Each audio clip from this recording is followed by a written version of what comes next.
Les invito a que abramos la escritura en la carta del apóstol Pablo a los Colosenses, capítulo 1, verso 15 en adelante. Vamos a orar, vamos a dar gracias al Señor por este tiempo. Padre, y en esta mañana, al abrir tu palabra con reverencia, queremos disponer todo nuestro ser, nuestro entendimiento y nuestro corazón, toda nuestra vida, Señor, para mirar tu palabra, para poder, Señor, comprender tu propósito para nuestras vidas. Queremos darte gracias por nuestro amado Salvador Jesús, tu Hijo, quien es digno de toda adoración, de toda alabanza. Y rogamos, Señor amado, que hables a nuestra vida a través de tu palabra, Padre del cielo. En el nombre glorioso de tu Hijo Jesús. Amén. Amén. Bueno, hoy vamos a mirar un poquito acerca de Colosenses, la carta del apóstol Pablo a los Colosenses. Y bien, vamos a mirar algunas cosas acerca de este capítulo 1, desde el verso 15 al 23. ¿Estamos ahí? Y vamos a leerlo antifonalmente. Yo voy a leer los versículos impares y ustedes los pares. Y vamos hasta el versículo 23. ¿Amén? Listo. Dice la palabra del Señor: Él es la imagen del Dios invisible, el primogénito de toda creación.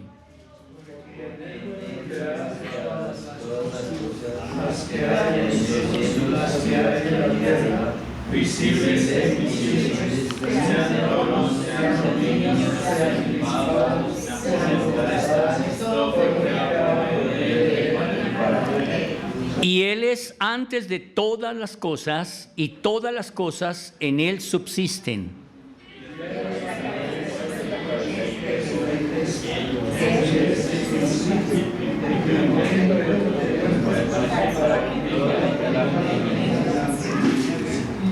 Amén. Voy a rogar a los varones que nos pongamos en pie y dirijamos la lectura con fuerza, que podamos entender lo que estamos leyendo. Amén. Y pues las hermanas le siguen también a los varones. Dice, versículo 19, por cuanto agradó al Padre que en él habitase toda plenitud.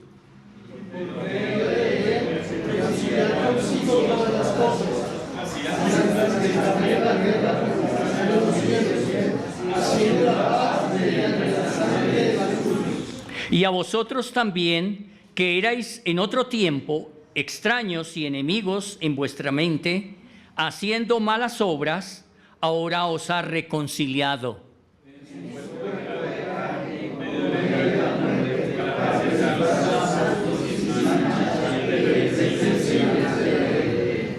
Si en verdad permanecéis fundados y firmes en la fe, y sin moveros de la esperanza del evangelio que habéis oído, el cual se predica en toda la creación que está debajo del cielo, del cual yo, Pablo, fui hecho ministro. Amén. Vamos a sentarnos, hermanos.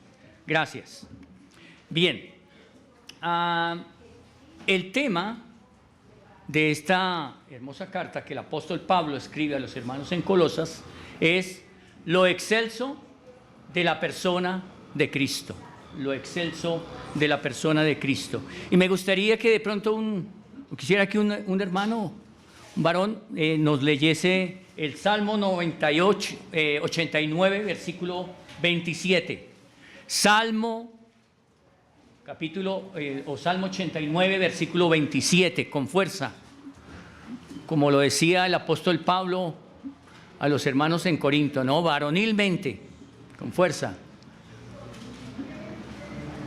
Y yo lo declaré mi primogénito, el más excelso de los reyes de la tierra. ¿El más qué? Excelso. ¿Qué es la palabra excelso? Aquí habla de la palabra excelso de la persona de Cristo. Lo excelso, ¿qué significa excelso? A ver, ¿quién me puede decir? Bueno, Supremo. Supremo es una palabra muy, digamos que muy adecuada a la palabra excelso. Y habla de lo que es dicho de una persona de singular excelencia. De singular excelencia. ¿Creen ustedes que hay alguien de mayor excelencia que nuestro amado Señor Jesús? No lo hay. ¿Cierto que no? No lo hay. Bien. Así que vamos a pensar acerca de lo que, de eso. Hoy vamos a hablar acerca de, y primeros 2 capítulos de Colosenses nos hablan de nuestra prioridad, que es Cristo.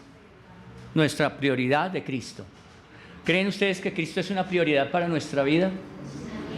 Si hiciéramos una pregunta o alguien nos dijera cuáles son sus prioridades en su vida, algunos de pronto dirían, bueno, mi prioridad número 1 es mi trabajo porque tengo que, ¿cierto? O de pronto cada uno tiene su prioridad en su vida. Pero nuestra prioridad como cristianos, como hijos de Dios, como aquellos que fuimos comprados a un precio muy alto, es Cristo. Y ese es el tema, o uno de los temas de esta hermosa carta que Pablo escribió, nuestra prioridad de Cristo. Bien, vamos a iniciar entonces, Dios mediante, en este capítulo 1, verso 15. Y lo primero que vamos a encontrar aquí, en este capítulo,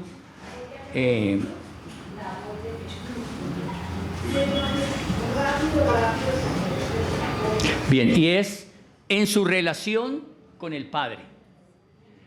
Estamos hablando de la prioridad, ¿cierto? De Cristo como nuestra prioridad. Y es Cristo nuestra prioridad, y lo primero que podemos ver allí en este capítulo es verso 15, dice: Él es la imagen del Dios invisible, el primogénito de la creación. Y aquí hay 2 palabras bien claves, y una de ellas es que Él es la imagen del Dios invisible. La imagen del Dios invisible. Y esa palabra imagen ahí, esa palabra imagen en su original, sabemos que la mayor, digamos, casi todas las cartas fueron escritas en idioma griego. Y la palabra en griego ahí es la palabra eikon. ¿Han escuchado alguna vez esa palabra eikon? ¿Cierto que no? Claro, es una palabra. Pero al traducirla en nuestro idioma castellano, es la palabra ícono. Ícono. ¿Han escuchado que es un ícono? ¿Y cómo definiríamos la palabra ícono? Sí, muy bien. Aquello que es fiel representación de alguien o de algo. ¿Y quién es la fiel representación del Padre, de Dios? Cristo es la fiel representación del Padre, ¿no? Juan 14, si alguien me colabora con Juan 14, versículos 9 al 11.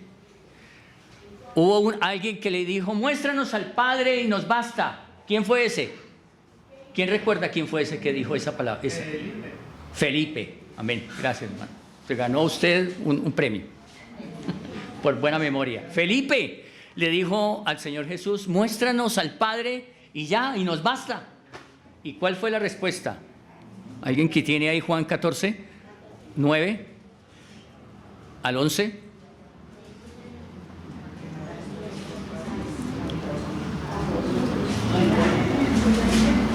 Si alguien lo tiene, Wilmer, ¿lo tienes? Por favor, lo puedes. Tanto tiempo hace que estoy con vosotros y no me has conocido, Felipe. El que me ha visto a mí ha visto al Padre. ¿Cómo pues dices tú? Muéstranos al Padre. Hasta el 11. ¿No crees que yo soy el Padre y el Padre en mí? Las palabras que yo hablo no las hablo por mi propia cuenta, sino que el Padre que mora en mí, Él hace las obras. Creedme que yo soy en el Padre y el Padre en mí. De otra manera, creedme por las mismas obras. Amén. Ahí la palabra clave, ¿no? ¿no crees que el Padre está en mí y yo estoy en el Padre? Es importante eso, ¿no? Y no cambiar esa palabra estoy por soy, porque lo utilizan los unitarios para decir que Jesús y el Padre son una misma persona. ¿Sí? Se nos fue la señal. Bien, no importa. Bien, así que el mismo Señor Jesucristo declaró que Él estaba en el Padre, que Él era la imagen del Padre, porque pues Felipe en su exclamación fue: muéstranos al Padre, déjanos ver al Padre. ¿Y cuál fue la respuesta del Señor Jesús? ¿Cuánto tiempo he estado con ustedes y ustedes no me han visto? El que me ha visto a mí, ha visto al Padre. ¿Sí? Y algo hermoso es eso, ¿no? El saber, tener la certeza. Y aún ellos después comprendieron que efectivamente que el Señor Jesucristo era la fiel representación del Padre. Amén. Bien, entonces esto es un punto. Bien, pero además de esto, el versículo nos dice que Él es el primogénito. Dice, no solamente que es la imagen del Dios invisible, esa palabra imagen ahí es la palabra ícono. Pero hay otra parte, en Hebreos capítulo 1, versículo 3, el escritor de Hebreos habla acerca de Jesús como la imagen.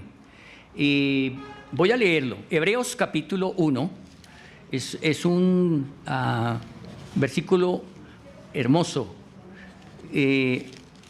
Y así lo dice el escritor de Hebreos. Dice, el cual, está hablando del Señor Jesús, voy a leer desde el 2, dice, en estos postreros días Dios nos ha hablado por el Hijo.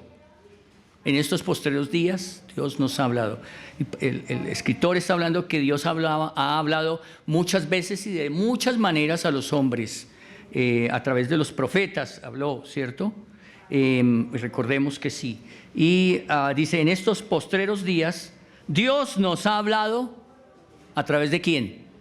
De su Hijo, por el Hijo, a quien constituyó heredero de todo y por quien asimismo hizo el universo, versículo 3, el cual siendo el resplandor de su gloria, el resplandor, Cristo es el resplandor de su gloria, dice, y la imagen misma de su sustancia. Mira que aquí está la palabra imagen, ¿sí?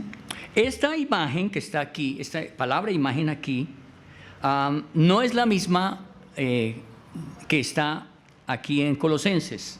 Esa es la palabra carácter. Carácter. ¿Sí? ¿Saben qué es el carácter, no? Es la esencia de una persona. ¿Sí? Y aquí dice el cual siendo el resplandor de su gloria y el mismo carácter de su sustancia, dice, o la imagen misma de su sustancia, y quien sustenta todas las cosas con la palabra de su poder, habiendo efectuado la purificación de nuestros pecados, por medio de sí mismo, se sentó a la diestra de la majestad en las alturas. Bien, aquí nos habla entonces indudablemente de la imagen. Jesús como la imagen del Padre.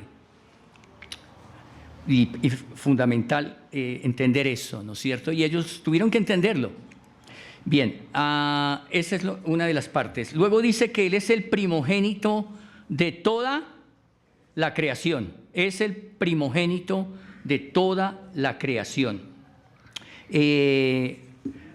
Cuando hace referencia a que es el primogénito de toda la creación, bueno, hay que, cuando miramos en esa palabra primogénito, esa palabra se puede utilizar de varias maneras y en el contexto judío. Primogénito se utilizaba para aquel hijo que nacía de primero. Entonces era el primogénito, ¿cierto? Bien, pero aquí habla en relación con esta palabra primogénito. Sabemos que Jesús es el primogénito, es la palabra prototokos, ¿no? Digamos que esa palabra primogénito se utilizó, por ejemplo, cuando Jacob tuvo su primer hijo. ¿Cómo se llamaba el primogénito de Jacob? De Jacob. Esaú. Rubén. Estaban confundiéndolo con Isaac. No, estamos hablando de Jacob. El primogénito de Jacob fue Rubén, ¿cierto? Aunque después habla de que José fue su primogénito, ¿no? Pero él no fue el que nació el primero, pero sí fue el primero de su amada, ¿cierto? De Raquel, ¿verdad? Bien, entonces habla de eso, pero por ejemplo en Lucas 1:25 habla acerca del primogénito de María, ¿cierto? Del primogénito de María. No habla del primogénito de José porque pues José no tenía parte allí, pero sí representa o presenta al Señor Jesús como el primogénito de María.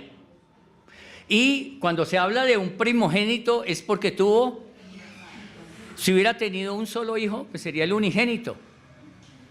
El unigénito sí es Jesús, pero del Padre, es el único. Pero de María no habla de que Jesús fue su unigénito, sino fue su primogénito, porque María pues tuvo más hijos con José. Pues después de que nació Jesús, ellos pues hicieron vida marital y tuvieron hijos e hijas, lo dice la Escritura, ¿no? Bien, entonces importante eso, ¿no? El primer hijo nacido. Pero también la palabra primogénito se utiliza para alguien que Dios ha escogido según su divino propósito. Éxodo 4:22 habla de ese que era el primogénito, hablando de que alguien tenía su propósito. Éxodo 4:22. A ver, una Biblia rápida.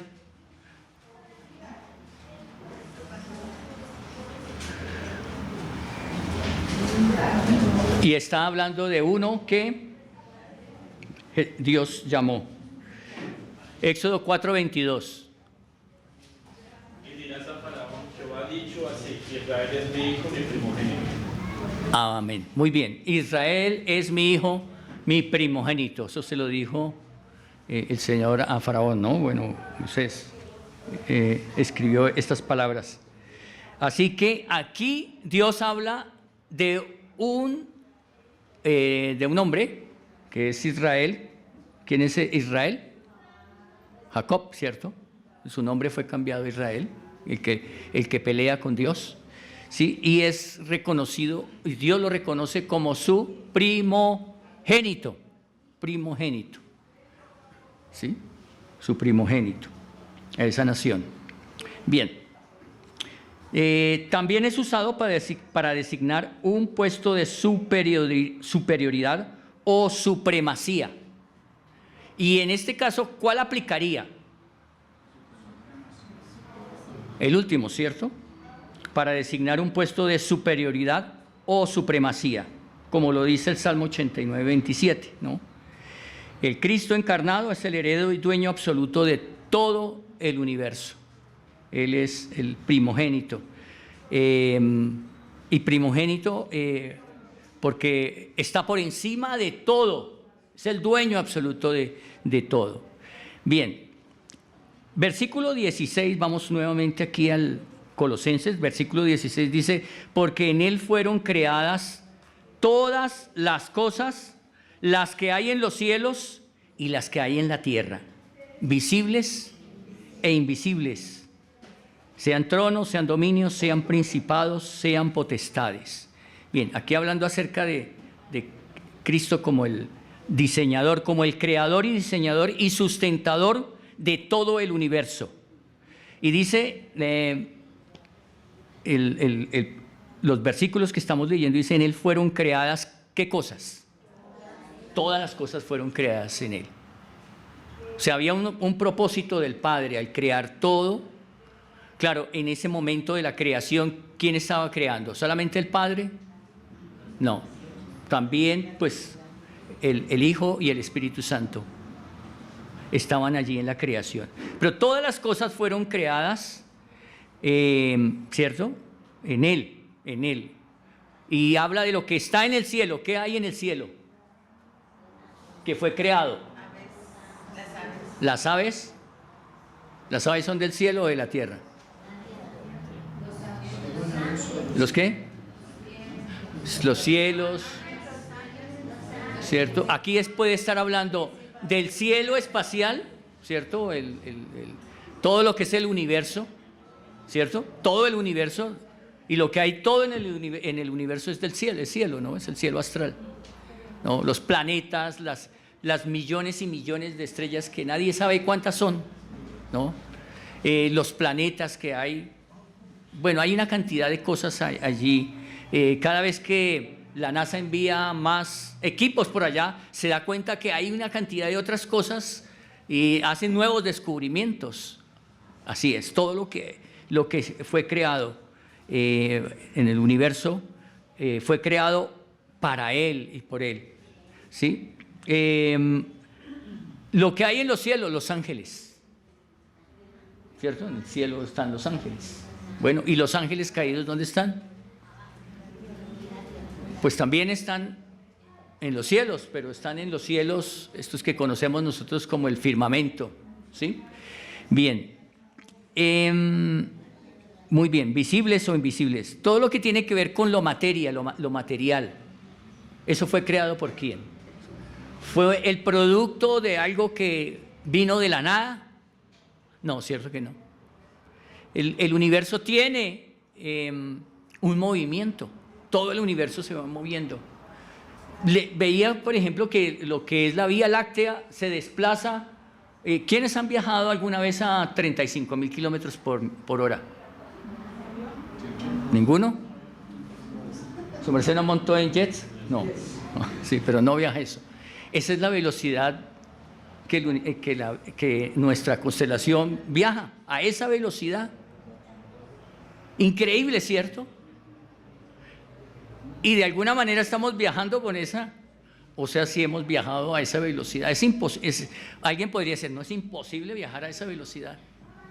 Pero queda uno asombrado que los dicen, sí, el desplazamiento de lo que es la Vía Láctea, tiene esa velocidad. Bien, son cosas que son asombrosas, ¿no? Pero son las cosas de Dios. Bien, lo material, lo invisible. Dice también que todo fue creado por medio de Él y para Él. Entonces, ¿quién es el heredero absoluto? Al Padre le plació, dice, ¿cierto? Le plació, pues, que Él fuera el heredero de absolutamente todas las cosas. Y no porque el Padre dejara de existir en algún momento, no, sino porque le plació de esa manera. Al Hijo le dio todo. Bien, ahora dice también que Él es antes de todas las cosas que fueron creadas. La pregunta es que muchos hacen siempre, ¿no? Y generalmente lo hacen en esos medios ateos. ¿Quién creó a Dios? Esa es la pregunta, ¿no? ¿Quién creó a Dios? La respuesta es nadie. Él es un ser eterno, ¿no? Porque si llegáramos a pensar que quién creó a Dios, y alguien diría, bueno, sí, lo creó otro. ¿Y quién creó a ese otro que creó a Dios? Pues otro que lo creó. Entonces, ¿y quién creó a Dios ese otro que creó a Dios que ese otro lo creó? Sería infinito, ¿cierto? Sería infinito. El hombre no puede entender estas cosas. No las puede entender. Bien, Él es antes de todas las cosas y esto nos habla de su eternidad. Su eternidad. Él siempre ha existido. Algunos piensan que Jesús nació y que comenzó a existir hace 2000 años. Eso no es así. Él ha existido desde toda la eternidad. Sí se hizo hombre, tomó naturaleza humana hace algo más de 2000 años. Sí. Pero eso no significa que en ese momento comenzó a existir. No, en ninguna manera.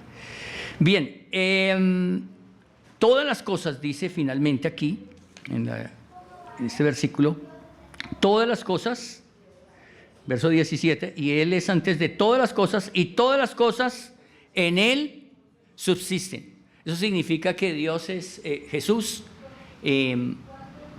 tiene en cierta manera el control de todas las cosas que están en el universo, ¿verdad? Igual que el Padre tiene esa misma potestad. Todas las cosas en Él subsisten. Él sustenta toda la creación con su poder. Llegamos a la conclusión que el Padre, el Hijo y el Espíritu Santo tienen el mismo poder de sustentar todas las cosas. Bien, versículo 18 vamos a mirar. Hemos hablado acerca de su relación con el Padre y hemos visto que el Padre y el Hijo tienen toda el sustento de la creación, que la creación fue en cierta manera para Él era el propósito para la creación para Cristo. Bien, ahora en cuanto a su relación, hemos visto de su relación con el Padre. Ahora miramos un poquito acerca de su relación con la creación. Vemos aquí que Él es el primogénito de la creación y definimos que primogénito no es el que nació, ¿cierto? Primero, sino tiene que ver con que Él tiene, en cierta manera, el control de todo, está por encima de toda la creación. Él es el amo y dueño absoluto, ¿no? Leíamos el Salmo 89, versículo 27, que nos dice que el Cristo encarnado es el heredero y dueño absoluto de todo el universo. Así le plació al Padre que fuera de esa manera. Bien, en tercer lugar, vamos a mirar desde el versículo 18, dice, y Él es la cabeza del cuerpo que es la iglesia. Es en tercer lugar, ¿no es cierto? Que es su relación con la iglesia. Hemos visto su relación con el Padre, luego su relación con la creación, pero ahora su relación con la iglesia. ¿Qué es la iglesia? ¿Cómo definiríamos la iglesia?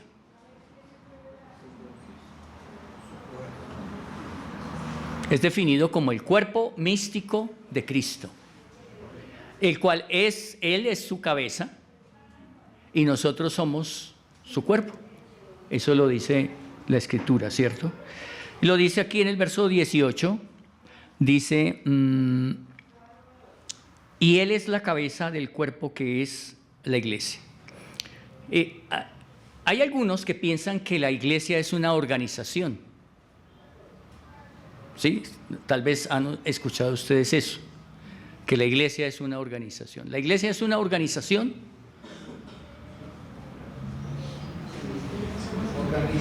Es un organismo, correcto.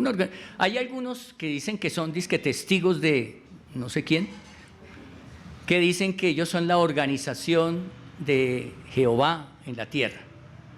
Pero realmente la iglesia es un organismo, porque la compara con un cuerpo, y un cuerpo vivo, que tiene brazos, que tiene, pies, que tiene corazón, etc. ¿Sí? La iglesia es comparada con un organismo vivo. Habla del cuerpo de Cristo. Y nosotros somos cuerpo de Cristo. Somos el cuerpo de Cristo. Amén. Y dice, estamos leyendo el versículo, ¿no? Y es la cabeza del cuerpo que es la iglesia, versículo 18, el que es el principio. Esa palabra principio ahí es el fundamento. El fundamento de la iglesia es Cristo, no solamente la cabeza, pero es el sobre el cual está la iglesia, se sostiene la iglesia. Imagínense una casa sin fundamento, cuando se va a construir una casa, lo primero que se coloca son los cimientos, el fundamento, y de ahí se levantan las paredes y se colocan, las demás cosas que se deben colocar en una casa. Así que el fundamento de nuestra vida, el fundamento como iglesia, es el Señor Jesús. Él es el fundamento, el que sostiene su iglesia. Amén. Y Dice, el primogénito de entre los muertos, habla también aquí. Cuando habla del primogénito de entre los muertos, no es el que murió primero, sino aquel que murió, pasó por la muerte, porque antes de Jesús murieron muchos hombres y mujeres, ¿cierto? Desde Caín, que fue, de Abel, que fue asesinado por su hermano Caín, fue muerto, ¿cierto? Bien, y murieron muchos y han muerto muchos. Pero aquí cuando habla del primogénito de entre los muertos, está hablando del primero que venció la muerte, que resucitó por sí mismo. ¿Sí? Y sabemos que la muerte no podía retenerle. ¿Por qué? ¿Por qué razón? La muerte no podía retener a Jesús, por cuanto no había pecado. ¿Cierto? La palabra de Dios dice que la paga del pecado es la muerte. El alma que pecare, esa morirá. La palabra muerte, recordemos, para algunos de pronto no lo saben, la palabra muerte no significa dejar de existir. La palabra muerte en su original significa separación. Separación. Cuando una persona fallece, su parte física y su parte espiritual sufren una ruptura y una separación. ¿Sí? Bien, el Señor Jesús venció la muerte. La muerte no pudo retenerle por cuanto Él nunca pecó. Así que resucitó al tercer día. Muy bien, entonces dice más adelante, hablando de Cristo como el primogénito de entre los muertos, dice, para que en todo tenga la preeminencia. En todo tiene la preeminencia. ¿Sabe qué es la preeminencia? Un muy alto lugar, pero supremamente alto, que nadie puede alcanzar, ni aun los ángeles. ¿Sí? Ese es el lugar del Señor Jesús, un alto lugar, muy alto. Dice, por cuanto agradó al Padre que en Él habitase toda plenitud. Esa palabra y plenitud, ¿qué significa eso de plenitud? Que en Él habitase toda la plenitud. No le falta nada, absolutamente nada le falta. Nada. El versículo 9 del capítulo 2 dice de esta manera, habla también de la plenitud, dice, porque en Él habita corporalmente toda la plenitud de la deidad. Porque en Él habita corporalmente toda la plenitud de la deidad en Jesús. Es decir, Jesús no es menos Dios que el Padre.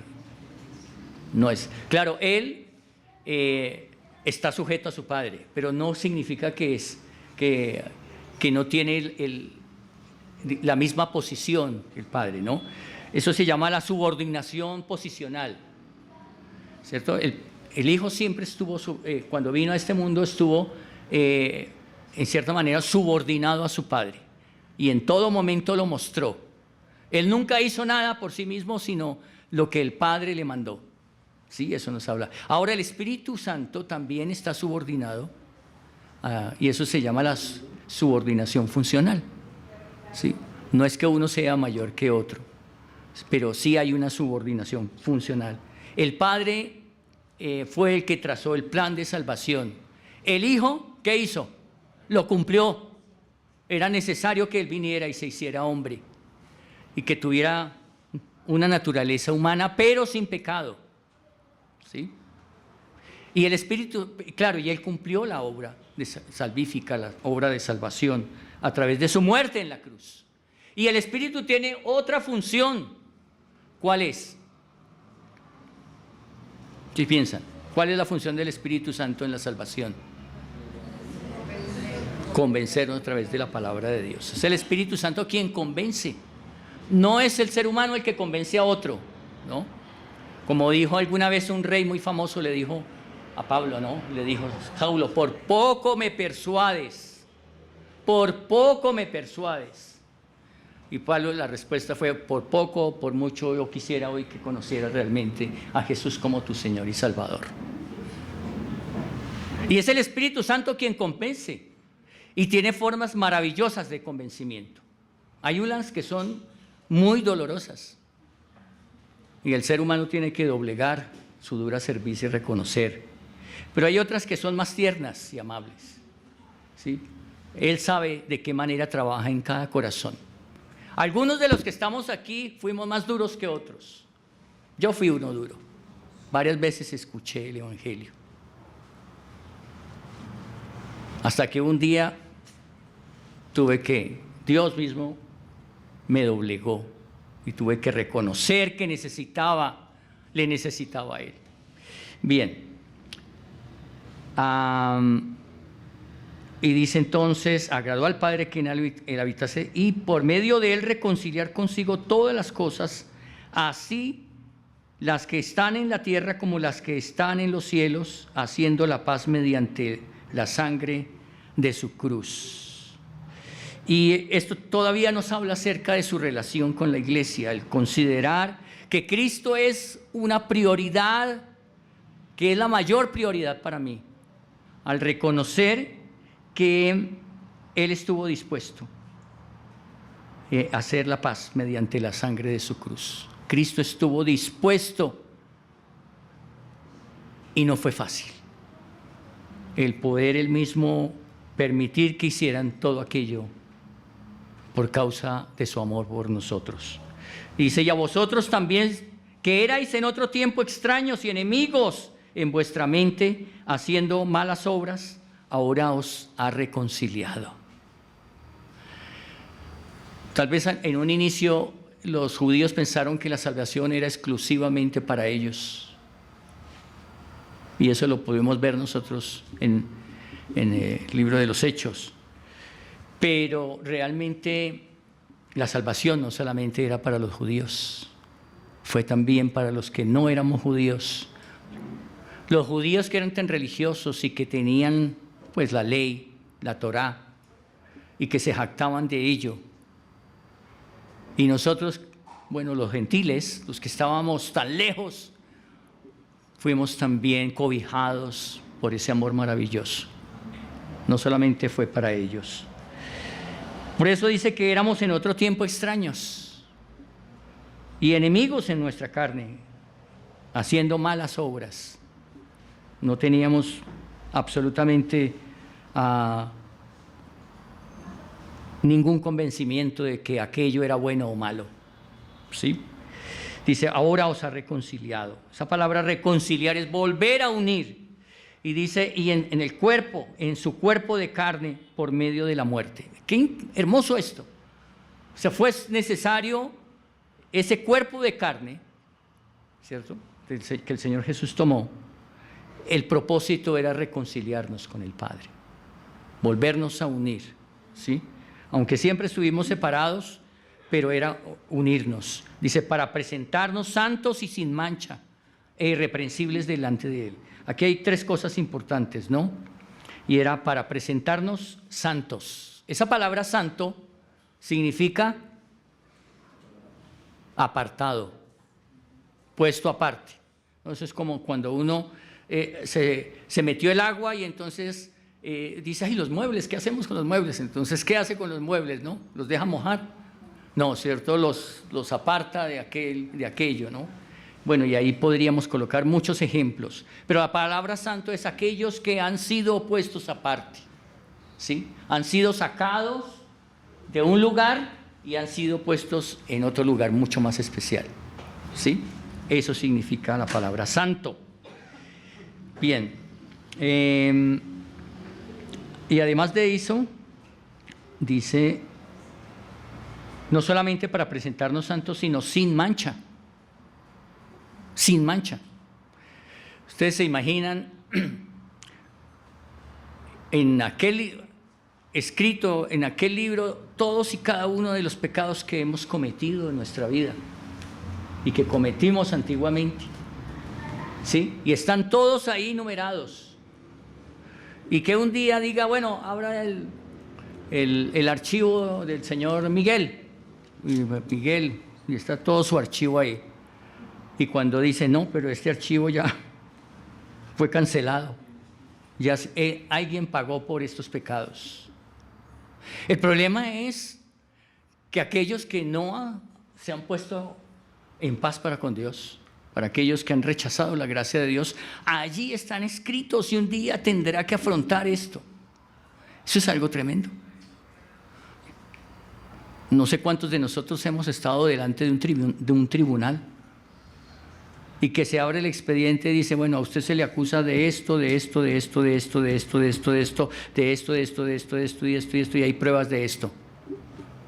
¿Usted cómo se declara? Es terrible, ¿cierto?, estar delante de un tribunal humano. Pero mucho más cuando tendrán que compadecer ante el tribunal de Dios y tendrán que afrontar estas consecuencias.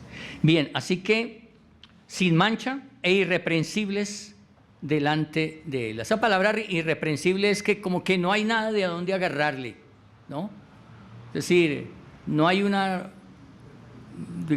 razón para de pronto decirle, vea usted si tiene algo que está chueco, torcido, ¿no? Eso es como una copa no tiene, ¿cómo se llama esto? Oreja, ¿no? Un pocillo es más fácil, ¿no?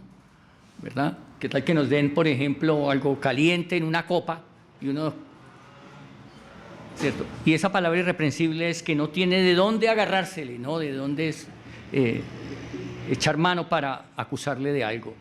Y qué hermoso es esto también, saber que todos nuestros pecados han sido perdonados en Él. Dice, si en verdad permanecéis, y este versículo 23 finaliza diciendo, si en verdad permanecéis fundados y firmes en la fe, y sin moveros de la esperanza del evangelio que habéis oído, el cual se predica en toda la creación que está debajo del cielo, del cual yo, Pablo, fui hecho ministro. Y aquí habla acerca de permanecer en la verdad, o permanecer en verdad, firmes, fundados en la fe. Es decir, que nuestro soporte, donde estamos parados, es lo que creemos de lo que Dios ha dicho en su palabra. Ahí debemos estar fundamentados, fuertes, firmes. Si estamos parados sobre otro fundamento, seguramente ese fundamento se va a derrumbar. ¿Sí? Si permanecéis firmes. Aquí habla acerca de que de no movernos de la esperanza del evangelio que hemos oído. Dice, el cual se predica en toda la creación que está debajo del cielo. Y sí, el evangelio había llegado a muchas partes que anteriormente era difícil que llegaran. Alguien pensaba, pero ¿cómo escucharán por allá en la tribu, en Papúa Nueva Guinea, una cantidad de tribus que hay ahí? Ha llegado el evangelio ahí, hermano. Es que casi en todo el mundo, aún en esos lugares tan inhóspitos, selváticos, aún en esos lugares, como por ejemplo países musulmanes, ha llegado el evangelio. Oraba en estos días, el miércoles pasado, por lo que está pasando en Siria, hermanos. Esto es lo que está pasando. Están matando a las personas que se han convertido al evangelio. Los musulmanes, el Islam ha llegado hasta allí. Vi unas imágenes, porque muchas de esas imágenes son bloqueadas, no se pueden a través de redes presentar, pero sí los vi a hombres que estaban allí y los estaban sepultando vivos los estaban sepultando por su fe en el Señor Jesús. ¿Saben una cosa que me hizo pensar en eso? En medio de ver esas arenas que estaban cayendo, porque era como en el desierto, y abrieron un gran hueco allí y ahí metieron a varios hombres, varios varones, y comenzaron a meterle tierra hasta taparlos todos. Estos hombres sabían dónde estaban parados, cuál era su fundamento, en quién habían creído, y estuvieron dispuestos a entregar sus vidas sin temor, porque sabían qué les esperaba después de la muerte física.